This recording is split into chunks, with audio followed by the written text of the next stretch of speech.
6 shtetas të huaj janë arrestuar në një operacion ndërkombëtar të koordinuar nga Europol, në qendër të cilit ka qenë pengmarrja e kreut të një grupi shqiptar që merrej me trafikimin e drogës. Operacioni është zhvilluar më 12 nëntor dhe Europol mbështeti një hetim të udhëhequr nga Gjermania që synonte një grup mercenarësh të punësuar nga një rrjet kriminal për të rrëmbyer udhëheqësin e një bande rivale të trafikimit të drogës. Operacioni përfshinte autoritetet ligjzbatuese nga Danimarka, Franca, Letonia dhe Mbretëria e Bashkuar. Aksioni i koordinuar u përqendrua te shtetasit letonez, disa prej cilëve me përvojë në legionin e huaj francez. Këta individ të trajnuar në nivel të lartë ishin të pajisur profesionalisht dhe ishin aktiv në emër të një grupi të krimit organizuar. Ata ishin kontraktuar për të rrëmbyer udhëheqësin e një rrjeti shqiptar të trafikut të drogës, i cili dyshohet se ka orkestruar vjedhjen e disa tonëve kanabis me vlerë miliona euro.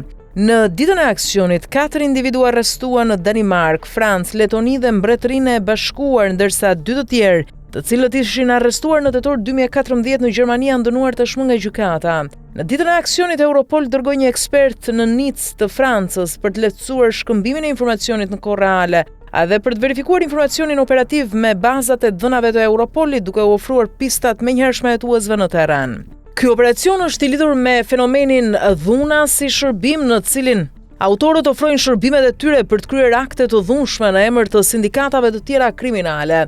Në këtë rast të veçantë, specialistë të trajnuar në nivel të lartë punësohen nga grupet e krimit organizuar për të kryer akte të dhunshme. Ky modus operandi zbulohet gjithnjë më shumë në operacione të ndryshme të lidhura me krimin e rëndë dhe të organizuar. Hetimi i aktiviteteve të autorëve nënvizon nivelin e lartë të këtij shërbimi, pasi shpesh përfshin përdorimin e ishantarëve të forcave speciale. Disa nga të dyshuarit në këtë rast janë ish ushtarë të legionit huaj francez. Ish ushtarë të trajnuar në luftime që kthehen nga fronti mund të përdorin aftësitë e tyre për krimin e organizuar, duke paraqitur një kërcënim potencial. Ndërsa lufta në Ukrainë vazhdon dhe potencialisht intensifikohet pas saj, Europa mund të përballet me një numër në rritje të këtyre individëve të trajnuar mirë që angazhohen në aktivitete kriminale.